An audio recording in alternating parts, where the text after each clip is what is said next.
Hi everybody, welcome back to my channel. I'm Kara. Today we're doing a whole charcuterie of fiber tastings.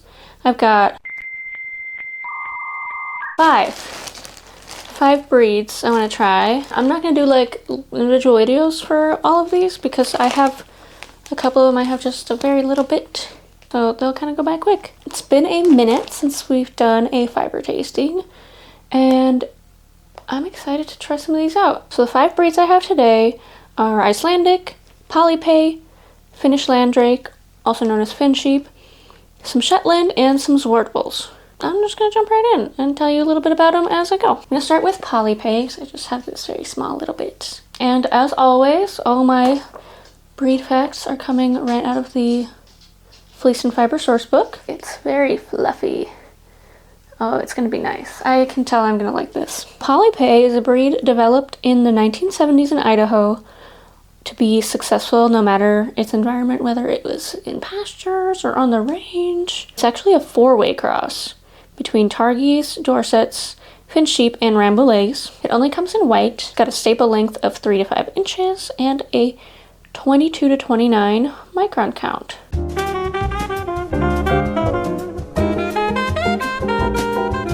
Alright, right off the bat, not the smoothest draft, but I don't hate it either. I get kind of bored with really smooth drafts, like Merino. I'm getting kind of bored of because of that. Just doesn't have enough tactile experience for me. And it's drafting really nice, really easy, and I can get it nice, like super thin too. I kind of want to get some hackles or combs so that I can even compare fibers between the different preps. Like, oh, maybe this fiber's better combed or better carded.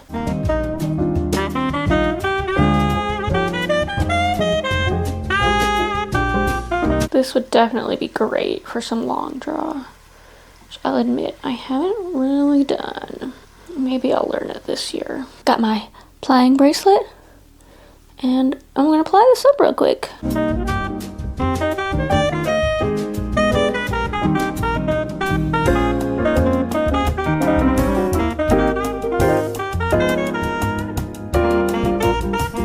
Here's the final yarn. It's very airy. A little bit more on the rustic side. Not to a degree that I don't like it. Definitely good for like outerwear. I would spin this again. Let's spin this again. Okay, on to the next. Alright, next we're gonna do the Finnish Landrake, aka Finn sheep. Oh, this is very smooshy, but dense at the same time, and softer than the Polypay. So let me tell you about Finn sheep. They are a Northern European short-tailed breed from Scandinavia, more sleek and silky than fluffy, and I definitely see that here. Comes in many colors, reliable, soft, and durable, and its micron count ranges from 22 to 31, depending on the region of the world it's living in, and has a 3 to 6 inch staple length. That's all I have. Let's try it. Okay, this is very reminiscent of the Columbia I spun. Definitely more of a textured fiber. It drafts more evenly than the Columbia, and I can get it really thin. I got a little bit of like neppiness to it. I can definitely only get consistency if I make it super thin. Like super thin. Because of how thin I'm spinning this, it's definitely going to be a chain play for my little sample. But getting it this thin is the only way I can get it to be consistent, and that is consistently at the speed I'm doing it to. I could probably totally slow down and take the time to make it consistent at a thicker single, but since I'm just kind of chugging through these, I'm not doing that. And I tend to not do that generally when I'm spinning. I like to just do it fast. Maybe that will change at some point. Who knows? Here's the Finn sheep. It is quite elastic, which is awesome. I love an elastic yarn. But honestly, I'm gonna pass on this one. This is now a smash or pass video. We're passing on this. It was okay. A little bit more textured than I like, but I do love the springiness, so it's not a total It's not a total pass, it's just like a pass. It does have a really nice sprawling. Next, we got some Shetland. Even if I did an entire fleece of Shetland, it would not be enough to really know the breed because there are so many variations. Because, as you may or may not have guessed, are from the Shetland Islands. And so they kind of developed individually on each of those islands. Add 1500 years into that breeding, so many variations. So just spinning this will not do it justice, really. There are 11 defined colors. That's a lot. And they're not just solid either. There's lots of patterns within those 11 different colors. One day I'd like to visit and see all of the different kinds of Shetland sheep. That's a bucket list. That's a bucket list trip right there. So with all of these variations across the islands, they even have different fleece properties. So they can be fine, they can be coarse, they can be single or double coated. All of the variations that a sheep could even have, they're all within this one breed. That's pretty cool, I think. Average between all of the Shetlands, their average micron count is 23, but the range goes from 20 to 30. Again, big range in staple length too, between 2 to 10 inches. That's a huge range, which is crazy, and it is quite soft. And this one in particular is brown and has some like speckles of white in there. So it'll be a little heathered. The staple length, I'd say 4 or 5 inches. I'm not sure what an inch is. Let's spin it. And based on the feel of it, I can't guess if I'm gonna like or hate it. Only one way to find out. Okay, it drafts really evenly. I like that. And it's got, a little bit of a tooth.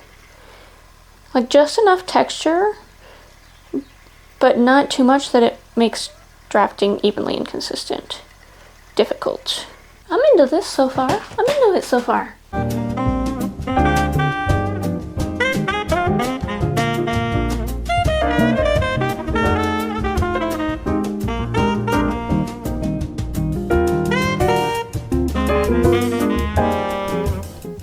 There's the Shetland. I enjoyed this.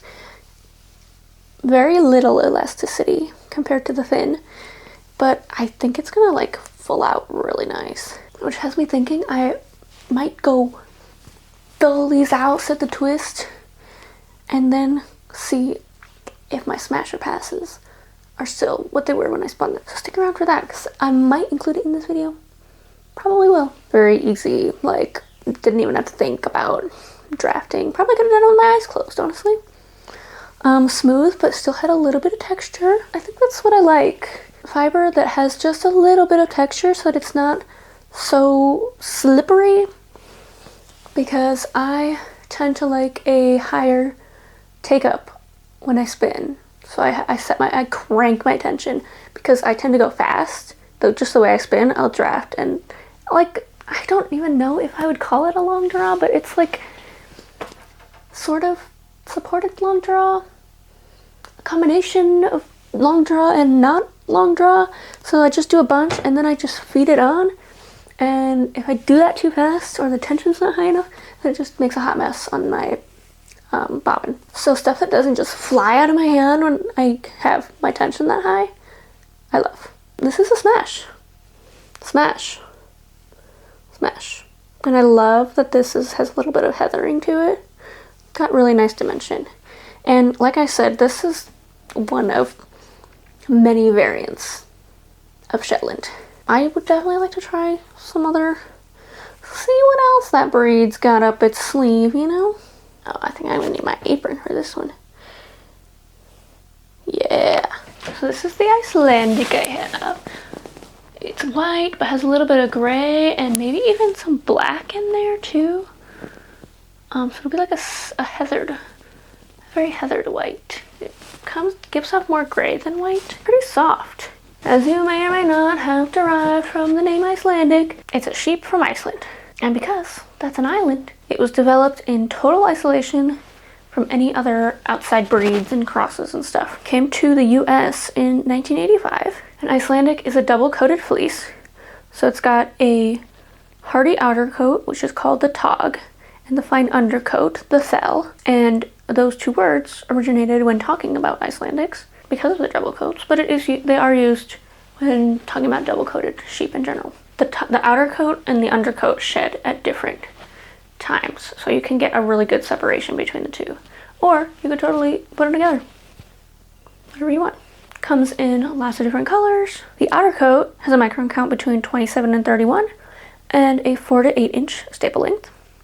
The undercoat, a 19 to 22 micron count, much softer, and a shorter staple length of 2 to 4 inch. I have no idea which part of the coat this is. I want to say undercoat because it is pretty soft, but that's just me assuming.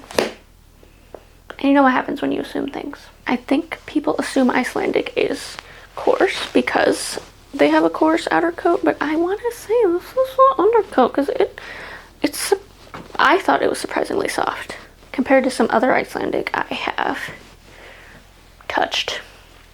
Haven't spun any yet until now. Oh my god, it's so slippery. This reminds me of that really soft Gotland I spun a few videos ago. Not quite as buttery, but close to it. I definitely have to slow down, otherwise it just goes flying out of my hands. I like it. I'm already saying smash. Wow, it drafts so smoothly.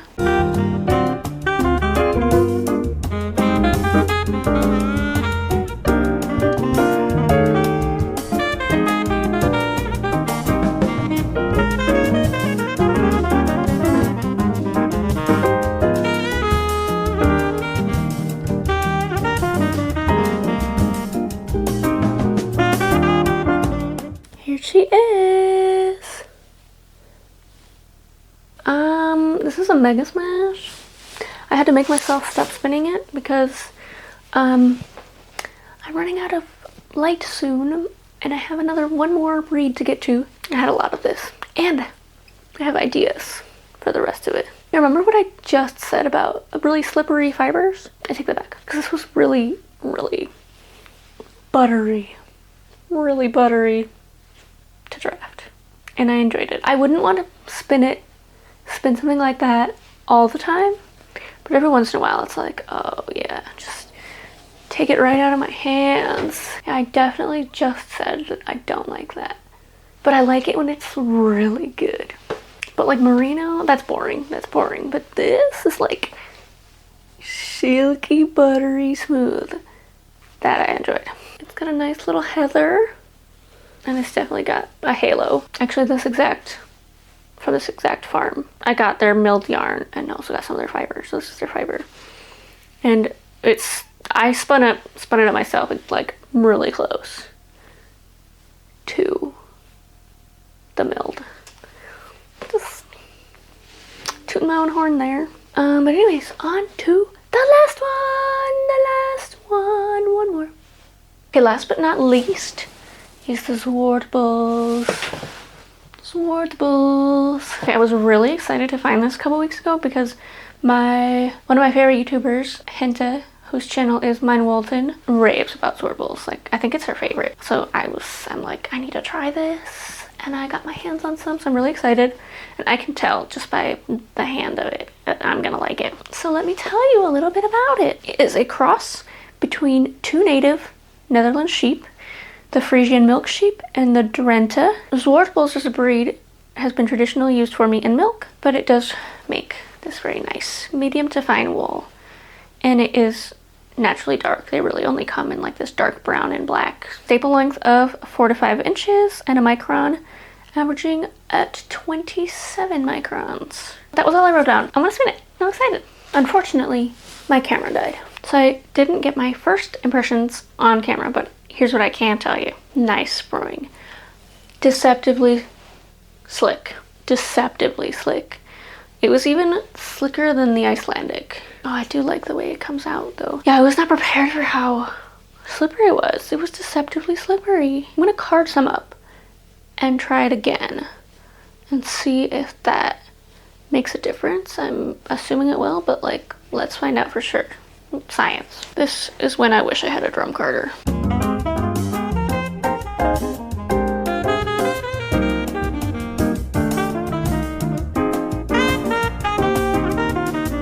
Okay, it's still slick, but having it carded makes it more manageable for me. It plays better with my spinning style when it's carded. Okay, I like that much better carded. 100%. Here's the carded. I can't tell a difference between it and the combed one. Spinning it carded prep was way more manageable than the combed. The only way I can tell the difference is that the carded one is thicker, because I probably spun more. It's not really a pass, but it's not really a smash either. You know what I mean? I love the color though. Like, it's naturally this color. I think it would look really cool applied up with the Icelandic. Kind of like black and white zebra kind of thing. The combed has a little bit more spring. Either that or I didn't quite spin them exactly the same, but I feel like I did. Here's all of our tries. Again, we got the Polypay. Polypay? This was a smash. The fin? This was a pass. But I do love how springy it is. Like, it's got some great elasticity. So I'd be down to try that one again. The Shetland, smash, smash. Icelandic, smash. The Zwartbles, smash, question mark. But it's definitely not a pass. I'm gonna wash and whack them all, see what they fill up, and see if that changes any of my ratings. So I will see y'all tomorrow. Look at all of this beautiful yarn. So next day, I washed these and gave them a little thwack, so there's not much there to thwack. So let's talk about them. Here's the Polypay, the one that I spun first. It does have some nice elasticity, lots of floof. I liked spinning it and it came out good. Still a smash. I think I did the fin next. Still obsessed with this. Like, look at that elasticity. That's like 4 inches of growth when you stretch it out, which is wild. Besides that, it's gonna be a pass for me, but I would try it again. I would give it a second chance. Next up, we got the Shetland. I did enjoy spinning this. This has hard, like, basically no elasticity though. So if you need something with stretch, Shetland is not your sheep. It did fold really nicely, nice and fluffy. Shetland, smash. And also, I'll say for the 4,000th time that just this one sample doesn't do the breed justice, because there's so much variability in this one braid, which is wild to me. Next, we got the Icelandic. No elasticity, period. No elasticity. I would spin again, but I wouldn't spin it all the time. I did have a little bit of trouble getting it to be balanced, but it turned out pretty alright. It turned out good. It's got a nice little halo, and it isn't too, it really is not coarse at all. I probably wouldn't put it next to my neck though. Would spin again. Smash. Now we are on to the Zwartbles, which I was kind of on the fence about. I can definitely tell which was carded and which was a combed prep, because the carded fold way more than the combed prep. And I spun them the same. It's got some elasticity, but not a ton. The elasticity of that fin sheep lives rent-free in my head for real. Smash if it's carded, pass if it's combed. So that one's got a little asterisk. Here they all are again. Overall, I enjoyed spinning all of these. Some I would definitely spin again. Others, they need like a second go before I can say like a definitive smash or pass. When I got into spinning and decided to do my own little, well, it's not really little anymore, but my own breed study comparison, I didn't really know what to expect, but I'm still surprised by the difference in how different breeds spin up and what adjustments you have to do to work with them, and how the yarn in the end comes out different. It's really wild. It's a whole rabbit hole that I'm just kind of getting into. I have my preferences of what I enjoy to spin. I don't know if I will become one of those spinners that takes the properties and features of a breed into account when picking what to spin for a project, or if I will just pick what feels good to spin. I think it's good to know which breeds like have no elasticity and to not use them for stuff that you know you will need some stretch for, like sweaters or socks or anything. I think really that would be the main property that I would be on the lookout, besides, you know, the softness and feel as well. So yeah, that was 5 more breeds that I got to try today. I would definitely recommend trying out different varieties of sheep if you're a spinner, just to see. I would definitely recommend every spinner to do some sort of little breed exploration, because you might find that assumptions you have about certain sheep are totally not true. Or you'll find your new favorite and learn something about how you spin and your spinning technique. You'll learn something. Have fun spinning different stuff. They really were all a different experience, which going into this, I didn't think there would be such a huge difference or a huge like spectrum of, did not really expect that I would be able to tell much of a difference, but some of them are very dramatic. It's been fun seeing all the differences between breeds and what works with my spinning style, what doesn't, what shows me what I need to work on technique-wise. There's a lot of stuff to be learned, so I recommend you do it. You do it. Do it! If you made it this far into my video, thank you. I appreciate you. Thanks for sticking around. I hope you enjoyed watching this and maybe found this informative. Be sure to like, comment, and subscribe if you haven't already. And I will see y'all in the next video. Bye!